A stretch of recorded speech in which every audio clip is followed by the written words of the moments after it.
Voy a hablar acerca de la masculinidad. Antes de entrar en el capítulo 4 de Filipenses, nos parece bien hablar acerca de la masculinidad y de la feminidad.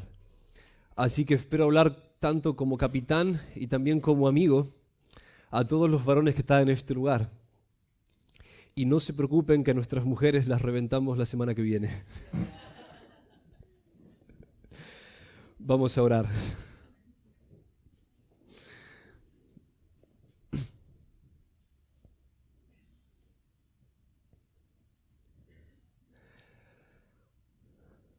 Señor nuestro, Señor nuestro,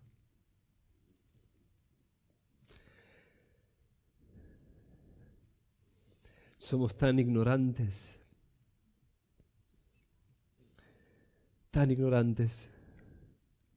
no hay fin al conocimiento de tus glorias.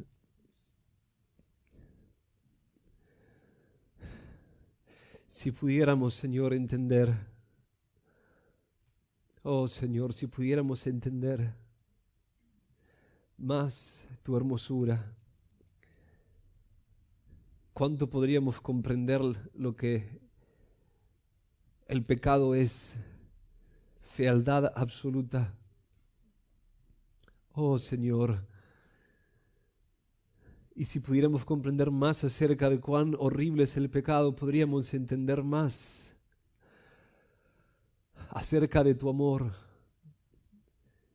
y de tu humildad, tan grandes que descendieron desde alturas infinitas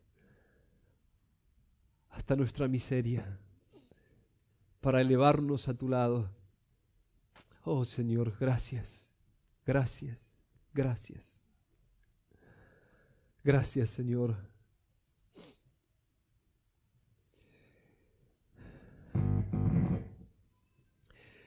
Señor, y te rogamos especialmente hoy que nos enseñes a los hombres a ser verdaderamente hombres. Vos sos, Señor Jesús, el hombre perfecto. Enséñanos a ser verdaderamente hombres. Enséñanos a pensar y actuar como hombres verdaderos. Cuán grande es la necesidad que nuestra generación tiene de hombres.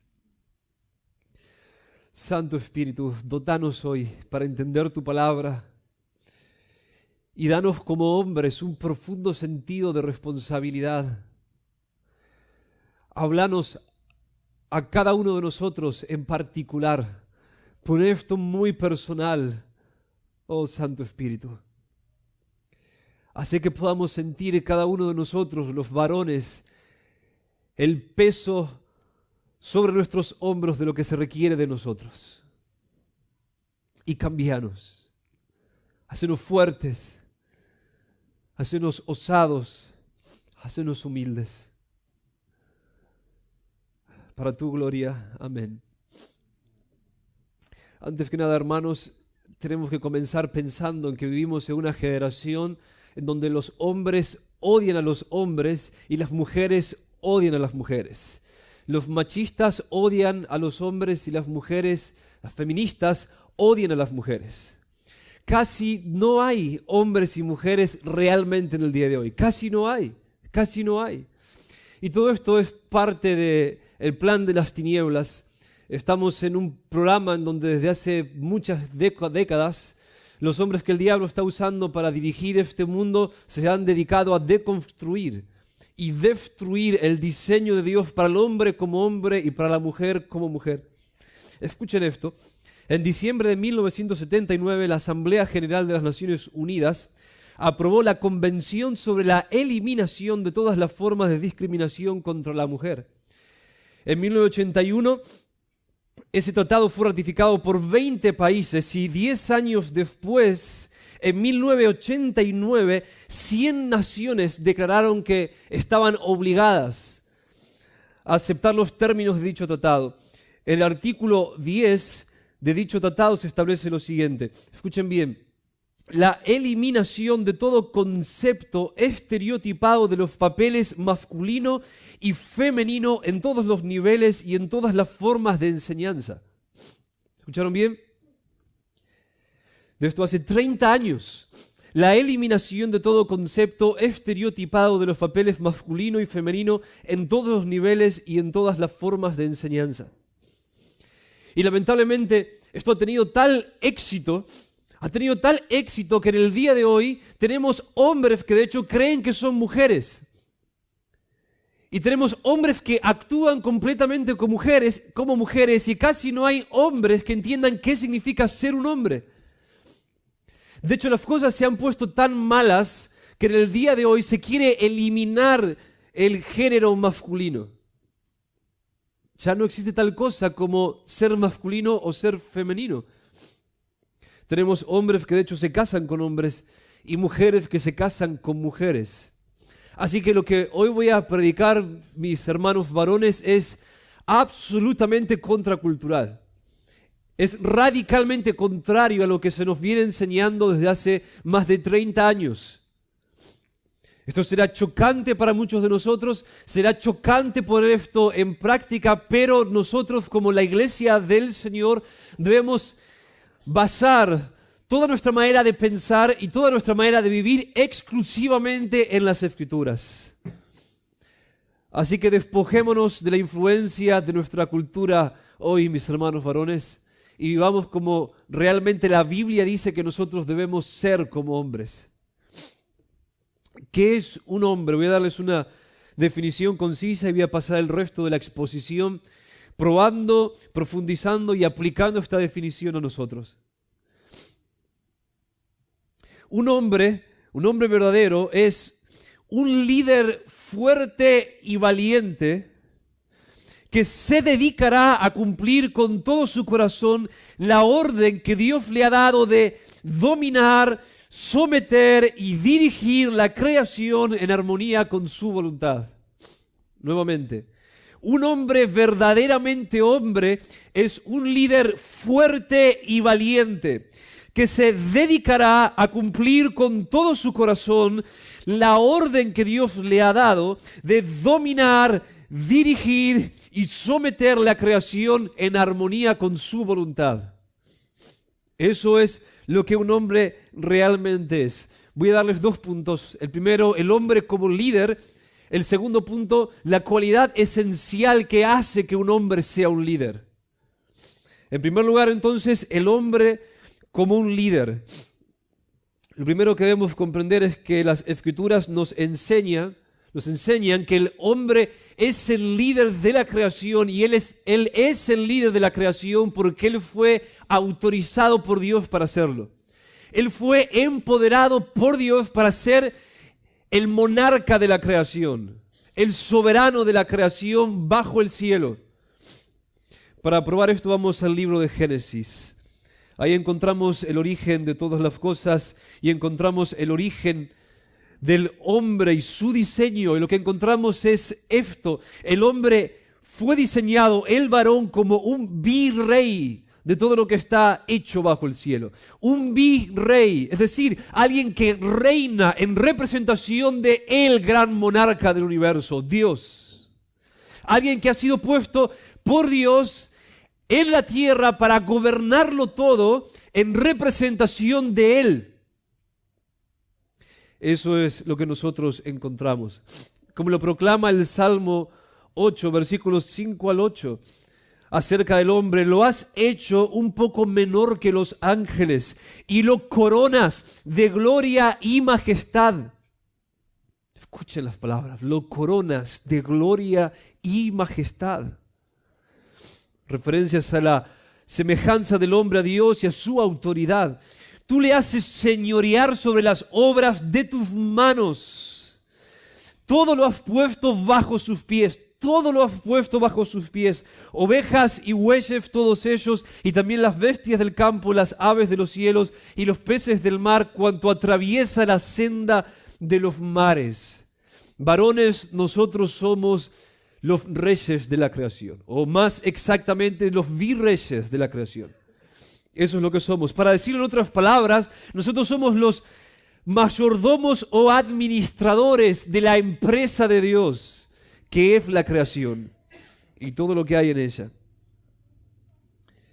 Nosotros estamos encargados de administrar y de proteger los bienes que pertenecen al Señor y hemos recibido autoridad para hacerlo. En Génesis capítulo 2, versículos 19 al 20, vemos que Dios puso a Adán por sobre los animales. Dios puso a Adán por sobre los animales. Y el Señor Dios formó de la tierra todo animal del campo y toda ave del cielo y lo trajo al hombre para ver cómo los llamaría. Y como el hombre llamó a cada ser viviente, ese fue su nombre. Y el hombre puso nombre a todo ganado y a las aves del cielo y a toda bestia del campo. El hecho mismo de que Dios haya traído los animales a Adán para que éste le pusiera nombre, significa que Adán tenía autoridad sobre ellos. Nosotros solamente ponemos nombre a lo que nos pertenece. Adán puso nombre a los animales porque, escúcheme muy bien, y esto va a cambiar, espero, su relación con los animales. Los animales son nuestros esclavos. Son nuestros esclavos que dependen de nosotros para su protección y dirección. Nosotros somos para ellos en cierto sentido lo que Dios es para nosotros. ¿Y qué reconciliación habrá al final de los siglos cuando la enemistad entre ellos y nosotros sea quitada? Fuimos hechos para gobernarlos. Pero conforme avanzamos en el libro de Génesis, vemos que Adán también recibe autoridad sobre la mujer. La mujer fue hecha a partir del hombre y para el hombre. Y lo primero que hace Adán cuando ve a la mujer, a la primera mujer, es ponerle nombre. Esta es ahora hueso de mis huesos, dice Adán, y carne de mi carne. Ella será llamada mujer, en hebreo, Ishach, porque del hombre, es decir, del Ish, fue tomada, dice Adán. Así que el hombre tiene autoridad sobre los animales y el hombre tiene autoridad sobre la mujer. El hombre puso nombre a la mujer porque la mujer fue hecha del hombre y para el hombre, y el hombre tiene autoridad sobre la mujer. Más adelante en 1 Corintios capítulo 11, versículos 7 al 9, Pablo, de manera teológica, nos explica algunas de las implicaciones del hecho de que la mujer haya sido hecha a partir del hombre. Él nos dice, el hombre, él es la imagen y gloria de Dios, pero la mujer es la gloria del hombre. Porque el hombre no procede de la mujer, sino la mujer del hombre. Pues en verdad el hombre no fue creado a causa de la mujer, sino la mujer a causa del hombre. Hermanos, esta es la verdad eterna sobre los sexos. Esta es la verdad eterna sobre los sexos. Ahora, la declaración de Pablo no significa que las mujeres no hayan sido creadas conforme a la imagen y semejanza de Dios o que sean menos semejantes a Dios. En Génesis capítulo 1, versículo 27, Génesis nos dice, Dios al hombre a imagen suya, a imagen de Dios lo creó, varón y hembra lo creó. Acá se habla del hombre en sentido genérico, el hombre como varón y como mujer. Ambos fueron hechos conforme a la imagen y semejanza de Dios. Lo que Pablo nos está diciendo entonces es que el hombre refleja de una manera única algunos atributos de Dios que a la mujer no le fueron concedidos, tales como la monarquía, la soberanía, la autoridad, el liderazgo y las virtudes que sostienen estas cualidades. La autoridad, la soberanía y el liderazgo. El hombre en su masculinidad y no la mujer es quien refleja de manera única el carácter autoritativo y ejecutivo de Dios el Padre. De Dios el Padre. Hermanos, Dios es un padre, no una madre. Y el hombre es la imagen de Dios en el sentido masculino. Al igual que el Padre, nosotros dirigimos la creación, tenemos autoridad sobre la creación y hemos sido cortados para hacer eso. No la mujer. No la mujer. Nosotros fuimos hechos para cuidar y dirigir todo lo que Dios hizo para su gloria bajo el cielo, y la mujer fue hecha para honrarnos y ayudarnos mientras nosotros cumplimos con ese deber. Una vez más, en las palabras de Pablo, el hombre es la imagen y gloria de Dios, pero la mujer es la gloria del hombre. Pero la mujer es la gloria del hombre. Una vez más, hermanos y hermanas, ustedes deben entender esto, todos debemos entender esto. La mujer es una versión de Dios diferente al hombre, hecha a partir del hombre, hecha del hombre y hecha para el hombre. Esa es la verdad de las Escrituras. Mis hermanas, ustedes fueron creadas porque Dios dijo en Génesis 2:18, no es bueno que el hombre esté solo, le haré una ayuda idónea. Es por eso que ustedes existen. No es bueno que el hombre esté solo, le haré una ayuda idónea. Y entonces ustedes fueron hechas a partir del hombre y para el hombre. Ahora esto tiene tremendas implicaciones prácticas. Vean lo que Pablo dice en 1 de Timoteo capítulo 2, versículos 11 al 13. Fundamentado en las Escrituras y en el libro de Génesis y en el orden de la creación y en los propósitos detrás del orden de la creación del varón y la mujer, Pablo dice que la mujer aprenda calladamente, escuchen bien, con toda obediencia. Con toda obediencia. Vean el énfasis. Yo no permito que la mujer enseñe ni ejerza autoridad sobre el hombre, sino que permanezca callada. Está hablando de las reuniones públicas en la iglesia, en donde la doctrina es impartida. ¿Por qué, Pablo? ¿En qué te basas para decir eso? ¿Es una cuestión cultural? Pablo dice esto porque él era machista o algo por el estilo. No, versículo 13, porque este es el fundamento, esta es la razón. Acá está el fundamento de Pablo, de acá viene su conclusión, porque Adán fue creado primero, después Eva. La razón por la que la mujer, dice Pablo, no debe ejercer autoridad sobre el varón, sino más bien estar en toda obediencia respecto al varón, es porque el varón fue creado primero y la mujer fue creada después para el hombre. El hombre es el monarca de la creación.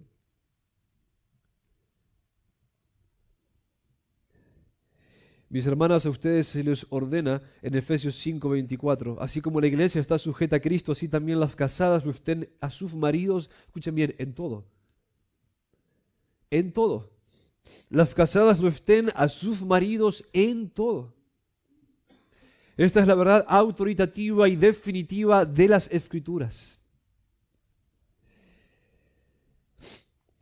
Sin embargo, y debemos comprender esto muy bien también, la autoridad del hombre no tiene principalmente que ver con privilegios, sino más bien con responsabilidades, y todos los padres deberían entender esto muy bien. Todos los que tienen hijos que cuidar deberían entender esto muy bien. Y por cierto, Dios protege la vulnerabilidad de la posición de la mujer. Dios protege la vulnerabilidad de la posición de la mujer.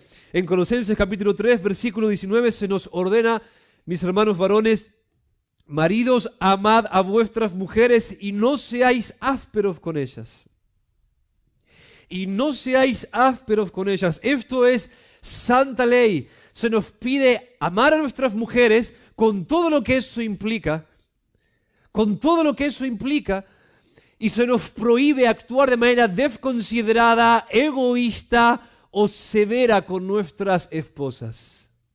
Y trasladen eso, este principio general, a las relaciones con mujeres que incluso no son sus esposas, mis hermanos. En 1 de Pedro capítulo 3 versículo 7 se va más lejos. Se nos dice, vosotros maridos igualmente convivid de manera comprensiva con vuestras mujeres como con un vaso más frágil. Las mujeres son el vaso más frágil, los hombres son el vaso fuerte. Puesto que es mujer, dándole honor, dándole honra como a coheredera de la gracia de la vida. Y escuchen bien la advertencia, mis varones, para que vuestras oraciones no sean estorbadas.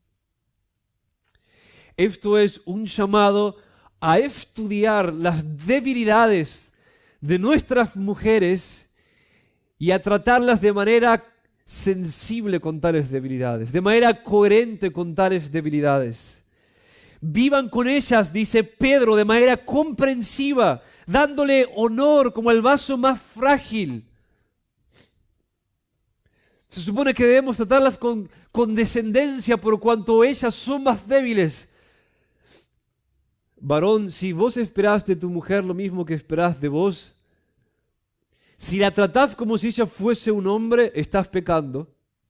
Y tus oraciones no van a ser escuchadas cuando vos vayas ante tu Dios con tus debilidades y con tus deseos. Traten a las mujeres de manera comprensiva, dice la Escritura, hónrenlas y trátenlas como el vaso más frágil para que vuestras oraciones no sean estorbadas.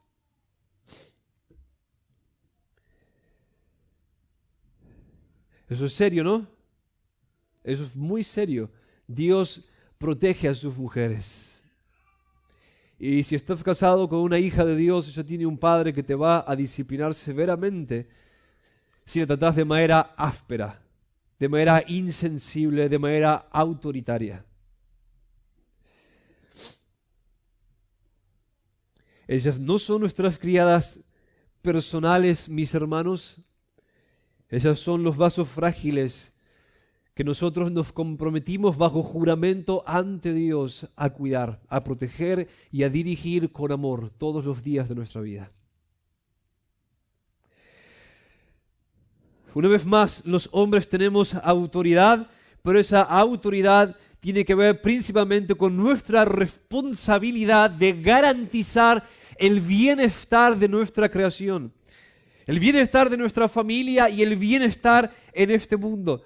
Después de la caída, Dios trató a Adán como el responsable por el pecado de Eva. Después de la caída, Dios trató a Adán como responsable por el pecado de Eva. Génesis capítulo 3, versículos 8 y 9. Oyeron al Señor Dios que se paseaba en el huerto al fresco del día, y el hombre y su mujer se escondieron de la presencia del Señor Dios entre los árboles del huerto. Y el Señor Dios llamó al hombre y le dijo: ¿dónde estás? ¿Dónde estás, Adán?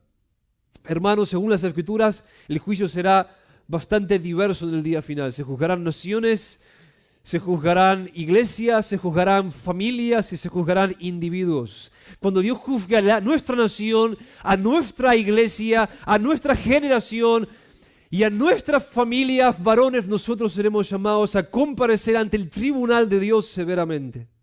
Dios tratará a nuestras esposas con condescendencia en comparación con la manera en la que Él nos tratará a nosotros. Dios juzgará a la mujer como al vaso más frágil.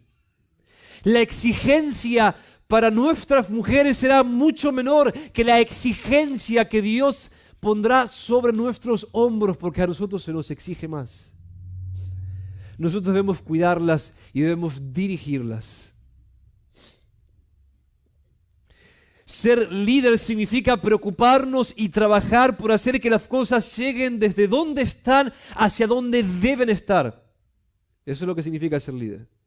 Preocuparnos y trabajar por llevar las cosas desde donde están hacia donde tienen que estar. O en otras palabras, someterlo todo en armonía con la voluntad de Dios. Eso es lo que significa ser hombre. La responsabilidad principal en cuanto a todos los asuntos de la vida recae principalmente sobre nosotros. Y créanme, mujeres, ustedes no querrán ser hombres en el día del juicio final. Se supone que nosotros debemos ser líderes siervos que se sacrifican por hacer que los demás puedan vivir conforme a la voluntad de Dios. Nosotros tenemos autoridad, varones, pero nuestra autoridad queda descalificada si usamos nuestra autoridad para nuestro propio beneficio de manera egocéntrica. Tenemos autoridad para servir, autoridad para dar, autoridad para dirigir humildemente en nombre de Dios. Esa es la autoridad que nosotros tenemos.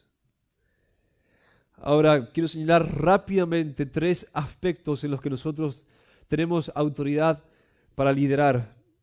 3 asuntos en los que nosotros somos los responsables principales como hombres. En primer lugar, nosotros tenemos la responsabilidad principal de cumplir con el mandamiento cultural. Nosotros tenemos la responsabilidad principal de cumplir con el mandamiento cultural.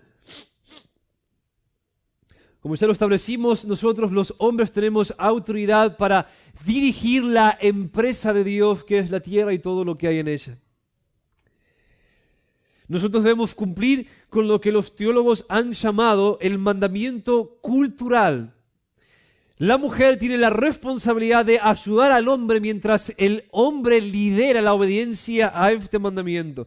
¿Qué es el mandamiento cultural? Lo encontramos en Génesis capítulo 1, versículo 28. El Señor ordena: cenad la tierra y sojuzgadla. Ejerced dominio sobre los peces del mar, sobre las aves del cielo y sobre todo ser viviente que se mueve sobre la tierra. Acá el Señor ordena 3 cosas esencialmente al hombre: que procree y pueble la tierra, que sojuzgue la tierra y que dirija a los animales con su autoridad. El mandamiento cultural abarca los 3 mandamientos, pero quiero resaltar el segundo. ¿Qué significa sojuzgar la tierra? Se nos ordena sojuzgar la tierra. Sojuzgar la tierra, ¿qué es eso? Significa, escuchen bien, que el hombre y la mujer, en segundo lugar, acompañando al hombre, debían y debemos dominar la tierra virgen y salvaje que tenemos delante de nosotros. Eso es lo que significa. Dios entregó a Adán una tierra virgen y salvaje que él debía dominar y usar para extraer de ella el potencial que Dios había colocado allí para hacer de este mundo un lugar mejor. Eso es lo que significa. La palabra hebrea que acá se traduce como sojuzgar, en otros contextos se traduce como conquistar, dominar o sujetar.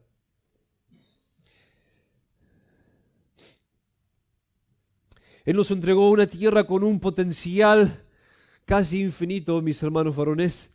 De nuestra tierra salen casas, muebles, ciudades, instrumentos musicales, autos, aviones, vestidos y tantas cosas.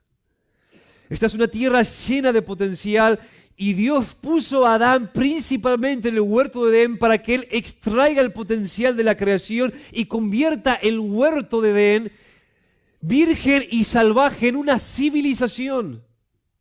En una civilización. El huerto debía convertirse con el tiempo en una ciudad y de la tierra debía provenir todo tipo de cosas para hacer la vida mejor. Dios entregó al hombre una tierra imperfecta que el hombre debía desarrollar. Desarrollar prácticamente sin límites. Este es el mandamiento cultural. Esto es lo que significa cultivar la tierra, y acá encontramos el mandamiento y el concepto de trabajo y de vocación. Varones, nosotros debemos trabajar con la tierra para hacer de este mundo un lugar mejor. Esa es nuestra responsabilidad esencial. El hombre fue hecho para la tierra y la tierra fue hecha para el hombre. En Génesis 2:5 se nos dice que en un principio aún no había ningún arbusto del campo en la tierra, ni había brotado ninguna planta del campo, porque el Señor no había enviado lluvia sobre la tierra. Escuchen bien, ni había hombre para labrar la tierra. Ni había hombre para labrar la tierra. Así que la tierra, cuando fue hecha, estaba incompleta porque no había hombre para que la trabajara. ¿Lo ven? Se necesitaba al hombre para que cultivara y cuidara la tierra y extrajera de ella el potencial que Dios puso ahí.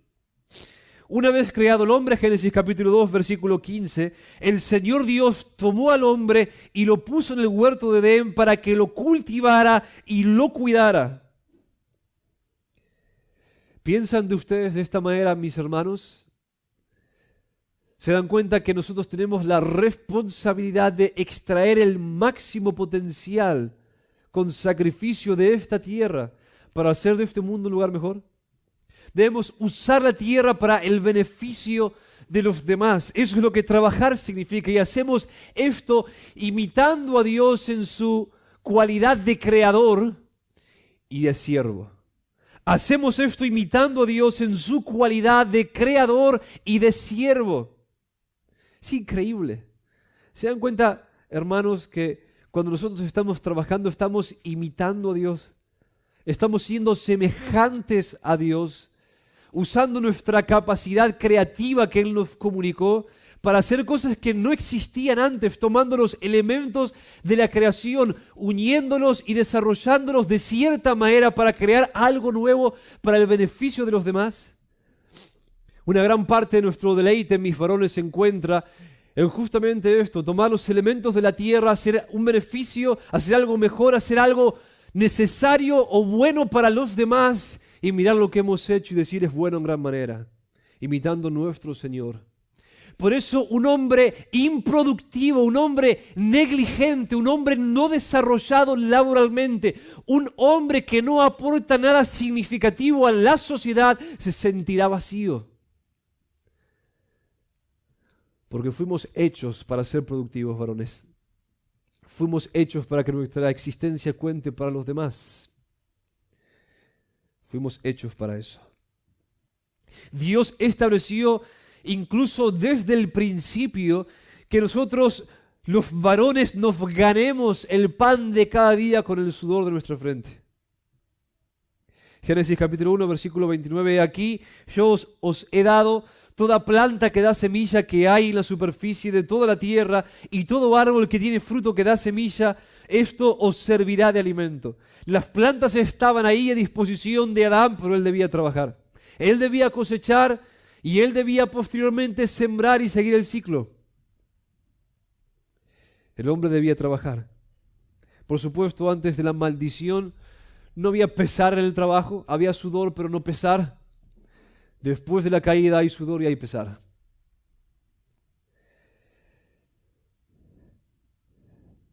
De hecho, hermanos, esto es muy al margen, pero en los cielos y tronos nuevos trabajaremos. Realmente trabajaremos con gran deleite, imitando a Dios en su carácter de creador y de siervo, haciendo de esta tierra quién sabe qué, por los siglos de los siglos, quién sabe qué cosas haremos.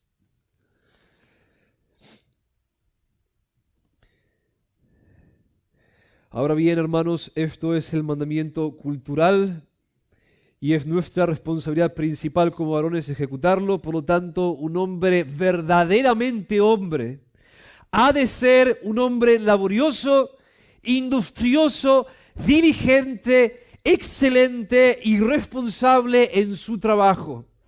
Un hombre bien instruido y bien parado y con los pantalones bien puestos ha de anhelar desarrollar una vocación para el beneficio de los demás, ha de prepararse para eso y ha de disfrutar hacerlo. Ha de disfrutar de su actividad creativa y servicial hacia la comunidad y hacia su familia. En segundo lugar, el hombre es el principal responsable de administrar la palabra de Dios. El hombre es el principal responsable de administrar la palabra de Dios. En primer lugar, establecimos que el hombre debe ejercer su liderazgo cumpliendo el mandamiento cultural. Y en segundo lugar, consideremos que el hombre es el principal responsable de administrar las palabras de Dios. Una vez más, volviendo al libro de Génesis, nos encontramos con esto. Dios comunicó al hombre, al varón en su estado de soltería, el mandamiento o la prohibición de tomar del fruto prohibido del árbol de conocimiento del bien y del mal. Génesis capítulo 2, versículos 15 al 17. Entonces el Señor Dios tomó al hombre y lo puso en el huerto de Edén, para que lo cultivara y lo cuidara. Y ordenó el Señor Dios al hombre diciendo: de todo árbol del huerto podrás comer, pero del árbol del conocimiento del bien y del mal no comerás, porque el día que de él comas, ciertamente morirás. Dios llamó al hombre en su estado de soltero y le comunicó la prohibición de comer del fruto del árbol del conocimiento del bien y del mal, y el hombre debía comunicar este mandamiento a la mujer. En Génesis capítulo 3, cuando la mujer come del árbol prohibido, ella sabía que no debía hacer eso. El hombre se lo comunicó. Así desde un principio, escuchen bien, varones, escuchen bien y que su pecho comience a expandirse. Así desde un principio Dios estableció y constituyó al hombre como profeta de la creación, como el administrador de su santa palabra. El hombre debía enseñar las leyes de Dios y el hombre de esa manera es el encargado de implantar la autoridad de Dios sobre esta tierra. ¿Lo entendieron? El hombre fue constituido como profeta y maestro sobre la creación para implantar el gobierno de Dios sobre la creación. En 1 Corintios capítulo 14, versículo 35, Pablo hace una declaración que deja muy en claro, por ejemplo, que el hombre es el encargado de enseñar e instruir a su mujer. Si las mujeres, dice Pablo, quieren aprender algo, que pregunten a sus propios maridos en su casa. ¿Escucharon bien, varones? Si las mujeres quieren aprender algo, dice Pablo, que pregunten a sus propios maridos en casa. Ahora, esto no significa que el hombre tenga que ser más inteligente que la mujer. No significa que el hombre tiene que tener todas las respuestas. Significa que el hombre es el responsable por obtener la verdad de la palabra de Dios. El hombre es el principal responsable por traer la palabra de Dios sobre la mesa. Por preocuparse por aprender cómo se supone que él y su casa deben vivir. En Efesios capítulo 5 se nos ordena a los varones que amemos a nuestras mujeres imitando a Cristo, entregándonos como salvadores para el beneficio de ellas. Pero Pablo también señala una manera muy particular en la que nosotros debemos hacer eso, enseñando las Escrituras. Enseñándoles las Escrituras. Maridos, amad a vuestras mujeres, versículos 25 y 26. Maridos, amad a vuestras mujeres, así como Cristo amó a la iglesia y se dio a sí mismo por ella para santificarla, habiéndola purificado por el lavamiento del agua con la palabra. ¿Lo ven?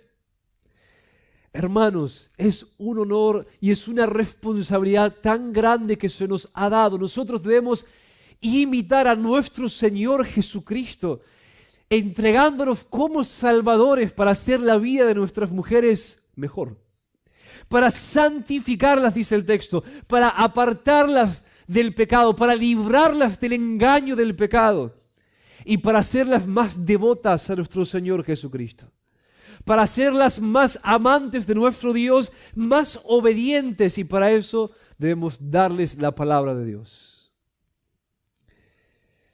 En última instancia, nuestras mujeres no nos necesitan tanto a nosotros. Lo que necesitan es que nosotros les demos la palabra de Dios. Nos casamos, varones, escúchenme bien, casados y solteros. Los casados nos casamos y solteros, cuando ustedes se casen, nos casamos con este propósito, entre otros. Pero uno de los propósitos por el que nos casamos es enseñar la palabra de Dios a nuestras mujeres. Nos casamos para entregarnos por una mujer y para dedicar toda nuestra vida a someter a esa mujer con amor tanto como podamos a la voluntad de Dios. Y lo hacemos amando y enseñando las Escrituras y dando ejemplo. Eso es lo que ser hombre significa. Algunos se casan esperando que sus mujeres sean su madre. Es una vergüenza, ¿no? Una vergüenza. Hermanos, los que están casados, ¿ustedes realmente entienden esto? ¿Realmente se preocupan por esto? ¿Realmente se esfuerzan por tener alguna especie de discipulado con su esposa? Ni hablar con sus hijos. ¿Realmente se preocupan por eso? ¿Ustedes saben interpretar las Escrituras? ¿Saben hacer eso? ¿Ustedes saben extraer? ¿Ustedes saben cultivar la palabra de Dios? ¿Saben extraer de ahí la verdad? ¿Saben aplicar eso a sus vidas y en la vida de su familia y en la vida de cualquiera con quien ustedes se crucen? se han preocupado, han dedicado tiempo suficiente para entender cómo interpretar las Escrituras, saben teología, están preocupados por eso. ¿Saben hablar con claridad? ¿Pueden comunicar la palabra de Dios con claridad? No significa que tengan que ser teólogos, pastores, maestros, lo que sea, pero pueden mínimamente comunicarse con claridad. ¿Se han preocupado por aprender a hacer eso? Porque si ustedes no pueden hacer eso, ustedes son inválidos como hombres. Y ustedes pueden hacer eso, hermanos. Ustedes pueden hacer eso, ustedes pueden hacer eso. Hacen tantas cosas, ustedes pueden hacerlo y deben hacerlo. Y deben arrepentirse si no lo están haciendo. Ustedes deben ser hombres del libro, mis varones. Hombres del libro. Eso significa ser virreyes. Están bajo la autoridad del gran rey. Ese rey les habla por las Escrituras. Ustedes no pueden obedecerle si ustedes no entienden el libro. Son mayordomos, no pueden hacer su voluntad, no pueden hacer las cosas como quieren, no pueden hacer nada como ustedes quieren. Todo deben hacerlo fundamentados en el libro, el libro, el libro. La palabra de Dios. Todo lo que ustedes hacen debe tener un fundamento bíblico. No tienen autoridad meramente en sí mismos. Si ustedes se salen de la palabra de Dios, ustedes pierden su autoridad. Desde, padres, el despertar sexual de nuestros hijos, nosotros debemos entrenarlos deliberadamente para que ellos sepan cómo discipular a una mujer y cómo criar hijos. Desde ese día debemos hacerlo. En tercer lugar, y esto simplemente lo voy a decir de pasada, los hombres tenemos la responsabilidad principal de cumplir con el mandamiento redentor. En primer lugar, entonces, nosotros debemos cumplir el mandamiento cultural. En segundo lugar, debemos administrar las palabras de Dios. En tercer lugar, tenemos la responsabilidad principal de cumplir con el mandamiento redentor, es decir, con la gran comisión. Evangelizar a todos los paganos del mundo y enseñarles después a vivir conforme a la ley de nuestro Dios. Hombres y mujeres debemos cumplir este mandato, pero es la responsabilidad principal del hombre hacerlo. Es la responsabilidad principal del hombre hacerlo. Es el hombre que tiene que preocuparse principalmente por hacer que el barco de la iglesia llegue a destino. Es el hombre en primer lugar el que debe estar preocupado por servir a los hermanos en la fe y él debe mover a su familia en esa dirección. El hombre debe liderar la edificación con la palabra de Dios en el contexto de la familia en la fe y debe promover eso en su propia casa. Debe llevar a su familia a hacer lo mismo. Somos nosotros, mis hermanos varones, los principales responsables de liderar la propagación del Evangelio de nuestro Señor Jesucristo y debemos enseñar y movilizar a nuestras familias para que también lo hagan. Es sobre nuestros hombros, varones, que recae el peso principal del mandamiento cultural, de la administración de la palabra de Dios y del mandamiento redentor. Estas cosas deben dominar completamente nuestra vida. Aprendan estas tres cosas, háganlas y van a ser hombres. No se salgan de esto y serán hombres, hombres reales. No deben hacer prácticamente casi nada más que estas tres cosas. Toda su vida debe ser dedicada a cumplir con estos mandamientos, mis varones. Y en segundo lugar, este es el segundo punto principal y muy brevemente, vamos a preguntarnos cuál es la calidad que hace que un hombre sea un líder realmente masculino. ¿Qué hace que un hombre sea un hombre? ¿Cuál es? Si pudiéramos resumir esto a una sola virtud, ¿cuál es? Es la siguiente: el coraje, la valentía. Eso es. La valentía es la virtud del hombre. La virtud del hombre. Un hombre sin valentía no es un varón. No lo es. En 1 Corintios capítulo 16, versículo 13, Pablo dice a los hombres de la iglesia en Corinto: estad alerta, permaneced firmes en la fe, portaos varonilmente, sed fuertes. Portaos varonilmente, sed fuertes. Ahora vamos a ponernos técnicos por un minuto ahora. La frase que la Biblia de las Américas traduce como portaos varonilmente es en realidad una sola palabra en griego, cuya raíz es andros, es decir, hombre en griego, andros. Este es un sustantivo convertido en verbo, andriseste, dice Pablo en este texto. Andriseste. Si intentáramos traducir esta palabra de una manera más literal, lo podríamos hacer de la siguiente manera.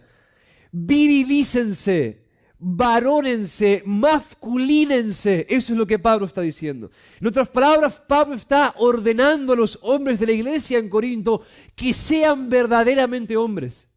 Sean realmente hombres, eso es lo que está diciendo. Masculínense, virilícense, sean hombres. Ahora esta es la única vez que esta palabra aparece en todo el Nuevo Testamento, pero la encontramos con frecuencia en la Septuaginta, es decir, la versión griega del Antiguo Testamento hebreo. Y seguramente Pablo tomó esta palabra de ahí, ya que tanto Jesús como los apóstoles usaban esta versión del Antiguo Testamento con frecuencia. Y casi en cada instancia que esta palabra aparece en el Antiguo Testamento, está relacionada con el coraje y la firmeza del hombre en el contexto de su misión particular como líder. Vean, por ejemplo, lo que Dios dice a través de Moisés, tanto al pueblo de Israel como a Josué. Deuteronomio capítulo 31, versículos 6 al 7. Sed firmes y valientes, andrizomai en griego. Sed firmes y valientes, dice Moisés al pueblo, de cara a la conquista de la tierra de Canaán. Sed firmes y valientes, no temáis, ni os aterroricéis ante ellos, porque el Señor tu Dios es el que va contigo, no te dejará ni te desamparará. Entonces llamó Moisés a Josué y le dijo en presencia de todo Israel, sé firme y valiente. Una vez más, la misma palabra, andrizomai, porque tú estarás con este pueblo en la tierra que el Señor ha jurado a sus padres que le daría, y se la darás en heredad. Versículo 23. Entonces él nombró el Señor a Josué, hijo de Nun, y le dijo, sé fuerte y valiente. Una vez más, la misma palabra griega, porque tú llevarás liderazgo, tú llevarás a los hijos de Israel a la tierra que les he jurado, y yo estaré contigo. En Josué capítulo 1, versículos 6 al 7 encontramos una vez más exactamente lo mismo. Sé fuerte y valiente, una vez más, la misma palabra griega, porque tú darás a este pueblo posesión de la tierra que juré a sus padres que les daría. Solamente sé fuerte y muy valiente. Cuídate de cumplir toda la ley que Moisés mi siervo te mandó. No te desvíes de ella ni a la derecha ni a la izquierda, para que tengas éxito donde quiera que vayas. Versículo 9. ¿No te lo he ordenado yo? Sé fuerte y valiente. No temas ni te acobardes, porque el Señor tu Dios estará contigo donde quiera que vayas. Una vez más, hermanos, la valentía es la virtud del hombre. ¿Sos valiente? La valentía es la virtud del hombre. ¿Qué es la valentía? La valentía es la determinación de hacer cosas peligrosas por obediencia a Dios. Piensen, hermanos, en Moisés y en Josué. Ustedes son un Moisés y un Josué en su casa. Piénsenlo, y deben serlo en la iglesia. Es la determinación de hacer cosas peligrosas por obediencia a Dios. Un hombre valiente es un hombre, escuchen bien, completamente convencido de que Dios debe ser honrado con obediencia, pida lo que pida y cueste lo que cueste. Como alguien lo dijo alguna vez, en esta palabra valentía Esta palabra nos habla de la capacidad de soportar la adversidad, de soportar la presión mientras cumplimos con fidelidad nuestros deberes. Envuelve la capacidad de soportar la oposición, de sobrellevar las pruebas sin lamentarse ni quejarse. Hermanos, un hombre es todo lo contrario a alguien apático, indeciso, quejoso, llorón, endeble, vacío de convicciones, temeroso, y sigan con la lista. Es todo lo contrario a eso. Es todo lo contrario a eso. Un hombre es alguien que va a tomar el asunto, sea cual sea que Dios le encargue en su empresa, en sus propias manos. Y él va a ejecutar la voluntad de Dios desafiando a cualquiera que se oponga a él en el camino. Lo va a hacer con vehemencia. Eso es valentía. Lo va a hacer implacablemente. Él no va a descansar, como David lo dice, hasta no construir la casa que el Señor le dio para construir. Porque Él es el responsable de hacerlo. Eso es lo que significa ser valiente. Ahora, ¿cuáles son las fuentes de la valentía del hombre? ¿En qué se sustenta esta valentía? Para terminar, tiene tres raíces fundamentales. Tres raíces fundamentales que sostienen la valentía del hombre. Su valentía proviene de su amor por Dios, de su reverencia a la autoridad y la majestad de Dios y de su confianza en las promesas que Dios le ha hecho. Comencemos de atrás para adelante. En primer lugar, nuestra valentía es sostenida por las promesas que Dios nos ha hecho. Piensen en Josué. Había gigantes en la tierra de Canaán. Eran muchos más que los israelitas. Josué tendría que enfrentar, de hecho, a los cananitas con una generación de hombres nacida en el desierto que no conocía la guerra. ¿Cómo lo haría? ¿Cómo él enfrentaría la misión de destruir una civilización cananita con valentía? ¿Cómo él podía hacer eso si no tenía posibilidades humanas de prevalecer? ¿Se dan cuenta? ¿Cómo él lo haría? ¿Cómo se esperaba que él sea valiente? ¿De dónde venía su valentía? Venía de las promesas del Señor. Josué 1:9. Sé fuerte y valiente, dice Moisés a Josué. No temas ni te acobardes, porque el Señor tu Dios estará contigo donde quiera que vayas. Porque el Señor tu Dios estará contigo donde quiera que vayas. Si Dios no iba con Josué, la misión de Josué era un suicidio. Pero si Dios iba con Josué, entonces el brazo de Josué era el brazo del Todopoderoso. Hermanos, se debe encender el fuego dentro de ustedes ahora o nunca. Nuestro coraje viene de las promesas de Dios, de que el gran león de la tribu de Judá nos dice: yo voy con vos, yo voy con vos, en la gran comisión, en tu tareas como marido, en tu paternidad, yo estoy con vos, si sos obediente, yo estoy con vos. Esto debe energizarnos, esto debe llenarnos de una vehemencia jactanciosa, ¿se dan cuenta? Esto debe llevarnos a decir lo que Pablo dijo en Filipenses 4:13, todo lo puedo en Cristo que me fortalece. Hay promesas, hermanos, hay promesas. Sin fe jamás tendremos valentía. Si simplemente nosotros vivimos de acuerdo a lo que se ve, jamás seremos valientes cuando vemos el terreno que debemos dominar y conquistar que está delante de nosotros. Jamás lo haremos. Hay peligro, somos débiles, somos la minoría, somos inadecuados en muchos sentidos, pero hay promesas. Nosotros tenemos el libro de los Salmos, es nuestro santo himnario.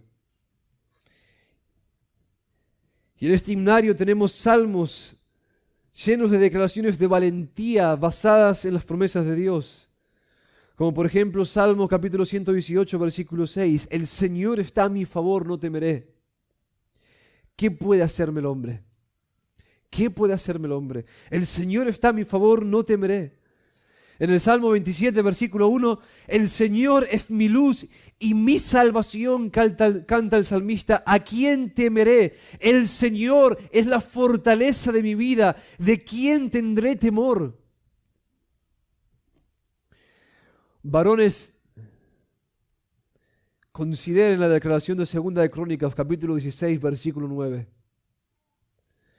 Los ojos del Señor recorren toda la tierra para fortalecer a aquellos cuyo corazón es completamente suyo. Si tu corazón es completamente del Señor, puedes estar seguro de que Él está con vos. Pero si hay culpa en tu conciencia y sabes que Dios no puede bendecirte, confesá tu pecado, arrepentite, hacer restitución y hacete hombre. Varón, hacete hombre. Deja a un lado el pecado, deja a un lado la indefinición y la indecisión. Da completamente tu corazón al Señor, limpia tu conciencia, arrodillate ante tu Dios y Él estará con vos. Escuche, ¿no es tan alentador este texto? Los ojos del Señor recorren la tierra para fortalecer a aquellos cuyo corazón es completamente suyo. ¿No los alienta? ¿No les da fuerzas?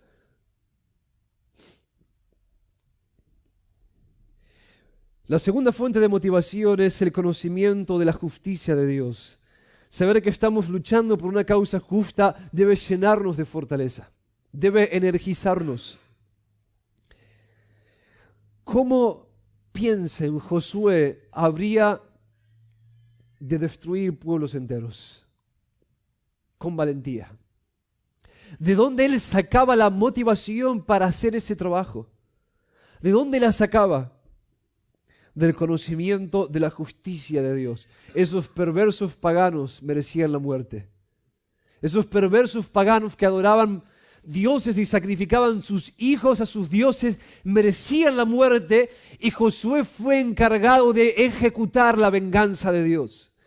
Él sería la espada de la ira de Dios y el sentido de la justicia de Dios, saber que lo que estaba haciendo estaba bien. ¿Qué es lo que había de hacerse? Que la justicia de Dios sería honrada y satisfecha en su misión. Llenaba a Josué de fortaleza. Lo que estoy haciendo está bien. Esto es una causa justa. Estoy luchando por algo que vale la pena. Por algo que alguien debe hacer en nombre de Dios. Y hermanos, ¿no es lo mismo con todos los demás asuntos de nuestra vida? ¿No debe llenarnos de fortaleza saber que es una causa justa? Que nosotros sometamos a esta creación en armonía con la voluntad de Dios. No debe llenarnos de fortaleza saber que cuando nosotros predicamos el Evangelio reclamando la corona de Cristo sobre las naciones y llamando a los pecadores al arrepentimiento, estamos honrando la justicia de Dios. ¿No debería energizarnos el conocimiento de la justicia de Dios cuando trabajamos en nuestra familia?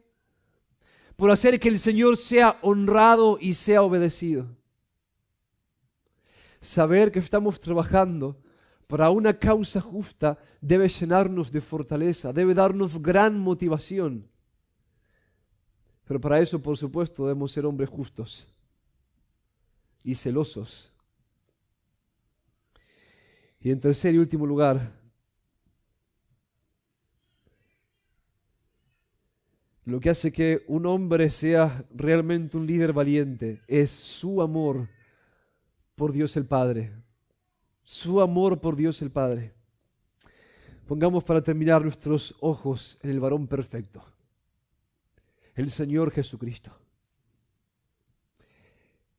Él es la encarnación de la masculinidad. Él es el hombre perfecto, la perfecta imagen de Dios el Padre. Nadie fue tan valiente como Él, nadie enfrentó jamás a los más grandes enemigos como Él lo hizo. Tanto así que Juan el Bautista, de quien Jesús mismo dijo que fue el hombre más grande del Antiguo Testamento, el hombre más valiente y más poderoso de todo el Antiguo Testamento, en Mateo capítulo 11, versículo 11. Juan el Bautista confesó, hermanos, que él no era digno ni siquiera de desatar la correa del calzado del Hijo del Hombre, el Señor Jesucristo. Juan 1, 27. Él enfrentó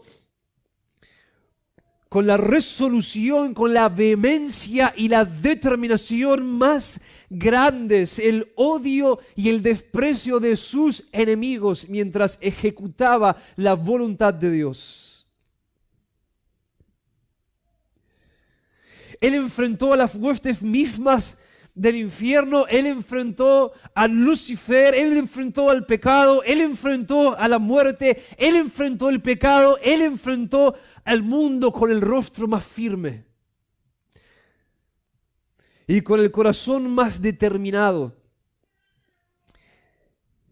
Visualicen por un momento los eventos que tuvieron lugar durante la semana de la pasión, la última semana antes de la muerte de nuestro Señor.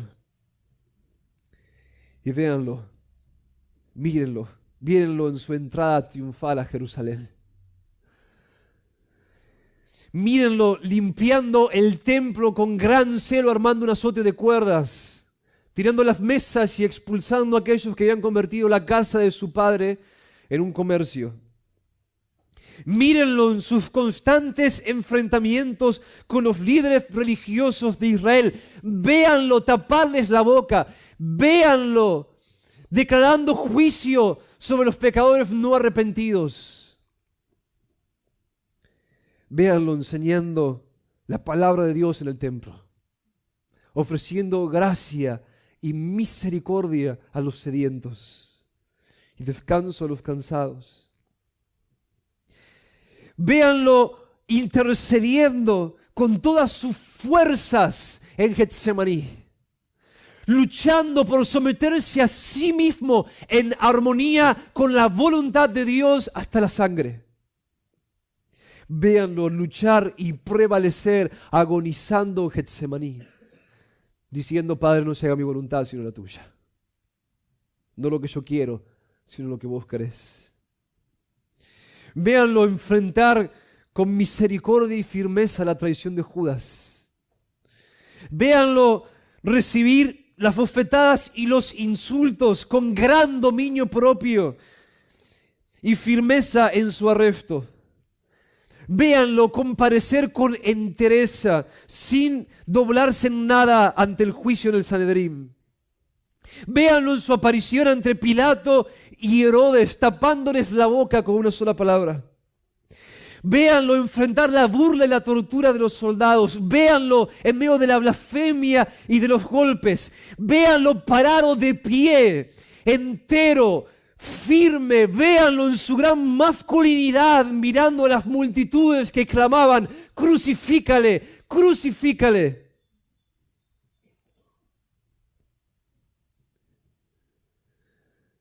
Y véanlo finalmente cargando su propia cruz, yendo hasta el Gólgota y muriendo suspendido entre la tierra y el cielo bajo la ira de Dios. Véanlo enfrentar y beber la misma copa de la ira de Dios con gran valentía. Mientras el mundo blasfema y mientras el diablo canta, véanlo allí en la cruz. Tan solo una palabra y una legión de ángeles vendrían a ayudarlo y a bajarlo de allí. Tan solo una palabra y él podría destruir a sus enemigos. Pero véanlo soportar sobre sus lomos, sobre su espalda masculina, el peso de todos nuestros pecados. Véanlo, hermanos, hacer trizas el infierno, quebrar la ley, vencer la muerte en la cruz del Calvario. Mírenlo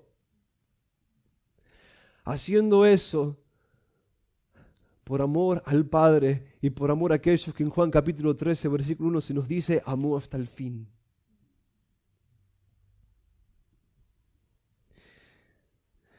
Cuando los días de su ascensión se cumplieron, Lucas 9:51 nos dice que Él, con determinación, ante la cúspide de su misión, afirmó su rostro para ir a Jerusalén. Afirmó su rostro para ir a Jerusalén. Mientras las personas lo veían pasar, mientras el Galileo pasa en medio de todos, dirigiéndose hacia Jerusalén, de cara a sus enemigos, a cumplir con su misión. Ellos veían en sus ojos y en la expresión de su rostro el cumplimiento de la vieja profecía de Isaías capítulo 50, versículo 7. Como pedernal he puesto mi rostro. Como pedernal he puesto mi rostro. Su rostro era como una roca. Su valentía lo dominaba completamente. Él no estaba en nada amedrentado, en nada intimidado.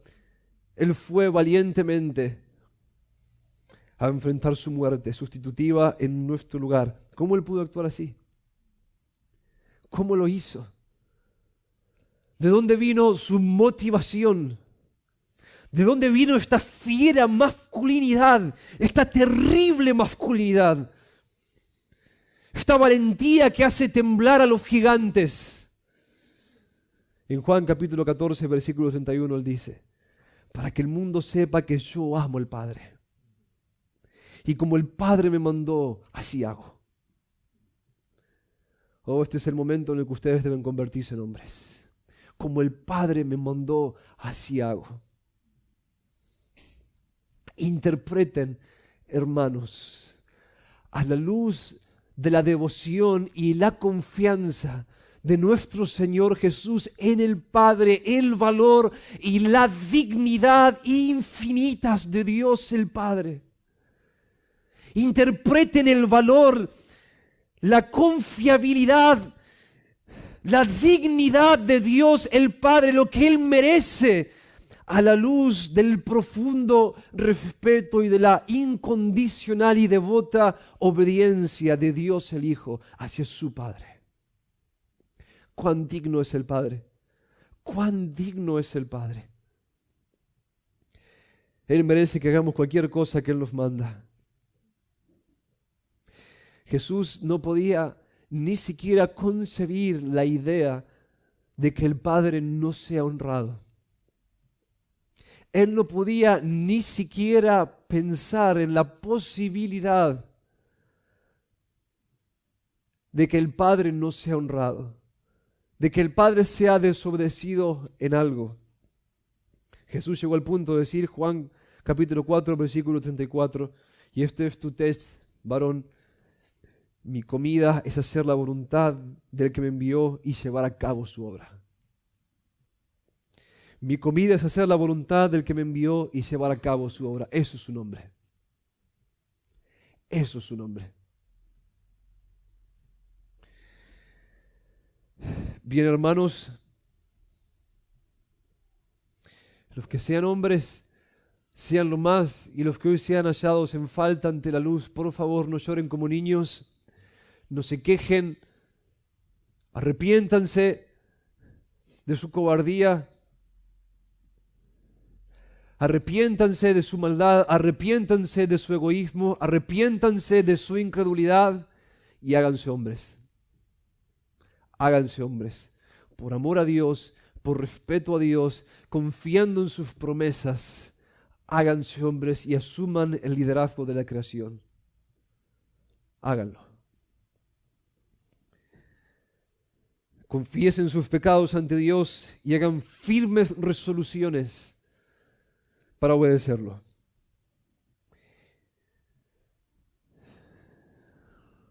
Y si es así, las palabras de David a su hijo Salomón de Primera de Crónicas capítulo 28 versículo 20 son para ustedes. Esto es lo que le dijo a su hijo antes de construir el templo: esfuérzate, sé valiente y haz la obra, no temas ni te acobardes, porque el Señor Dios, mi Dios, está contigo. Él no te fallará ni te abandonará hasta que toda la obra del servicio de la casa del Señor sea acabada. Hay una obra que hacer, hermanos. Terminemos el trabajo. Señor, Señor nuestro,